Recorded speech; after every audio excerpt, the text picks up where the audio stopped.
Welcome back, guys, to another video. And this week's video, I thought I would talk about some games that are kind of underrated in my opinion. I don't hear enough people talk about them. And if you guys know about these games, definitely leave a comment below. I'd love to hear what your thoughts are on it. But I'm going to go ahead and talk about some of these games. The first game I want to talk about was for the PlayStation 1, and it's Jackie Chan Stunt Master.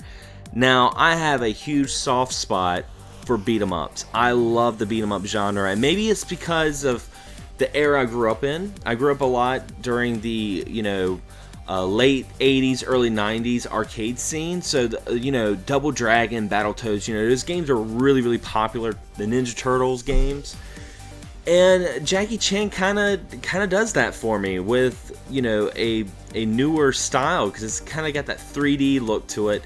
Also, I'm a huge fan of Jackie Chan.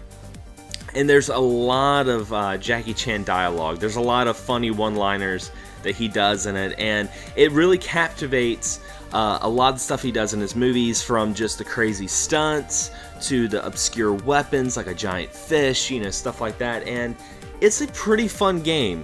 Now, I will say that some of the dialogue does get kind of repetitive. Jackie Chan kind of says the same thing a little too much. He kind of rubs in those jokes a little too much. The enemies might say the same thing over and over again, but that is such a small gripe to such a great hidden gem. This is a really good game that I highly suggest everyone should check out, especially if you grew up with Double Dragon and Turtles in Time and you want to play a game just to beat the hell out of someone and look good doing it. It's definitely a good game. Next game I want to talk about for the PlayStation is Incredible Crisis. Now, Incredible Crisis is a very unique game on the PlayStation, because I feel like this game came out a little bit before its time. I think if Incredible Crisis came out during like the Nintendo Wii era, or maybe if it was released as a Kinect game or used some sort of motion control, it would be a game that a lot of people talk about, because this is a really fun game. Very Japanese-like in the story, where you follow this family who just have the worst luck, and they're trying to just scrounge up money to get their grandmother a birthday gift. And it starts off, with the business guy doing some exercises, and all of a sudden a rock comes out of nowhere, and you're sitting there pushing the buttons to run away from the rock. Very Indiana Jones-like.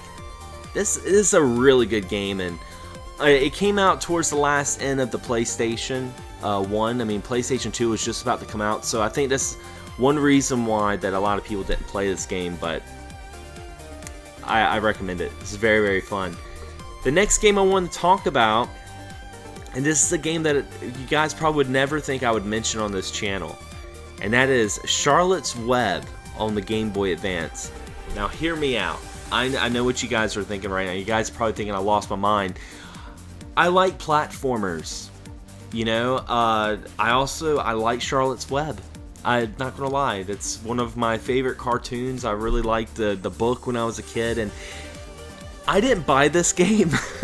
This game was given to me by James Gruesome, my co-host of Excess Gaming Podcast. He gave it to me as kind of a joke, and I actually started playing it, and I actually enjoyed it. It's a really not hard, a pretty easy puzzle platformer, and it's just a lot of fun. And that's where I really want to go to you guys and say, I know you guys go out game chasing every weekend. You guys go to flea markets. You guys go to yard sales. You guys are looking for Snatcher. You're looking for Little Samson. You're looking for Bucky O'Hare.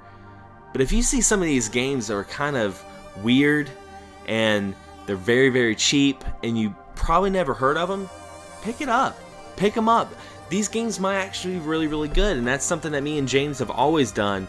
And honestly, if our curiosity didn't take the best of us, I would have never played Charlotte's Web.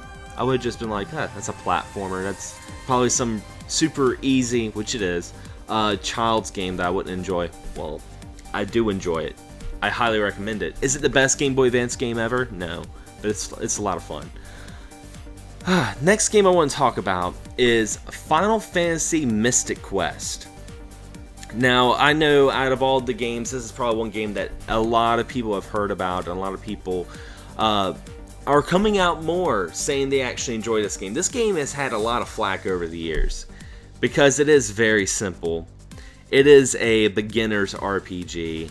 I wouldn't even say it was a beginner's RPG. It's kind of a insult to someone who's never played an RPG. It kind of insults your intelligence a little bit, but it's a fun game. It is what it is, and I really enjoy the soundtrack. And you know, sometimes I just want to play a game that I can beat in one setting and have a good time, and that's definitely Final Fantasy Mystic Quest. And if you're a fan of Final Fantasy Mystic Quest, you know what I'm talking about. And speaking of Squaresoft, the last game I wanted to talk about is on the PlayStation. It's a fighting game called Tobal No. 1. Now, this was an early release on the PlayStation, and you know, this was released when Squaresoft was the shit back then. You know, they really made a name for themselves on the Super Nintendo. Even Tobal No. 1 even came with a demo disc for Final Fantasy VII, and it was I don't know why people don't talk about Tobal No. 1 enough, because it was actually a very good fighting game, and it had, you know, the Squaresoft touch to it.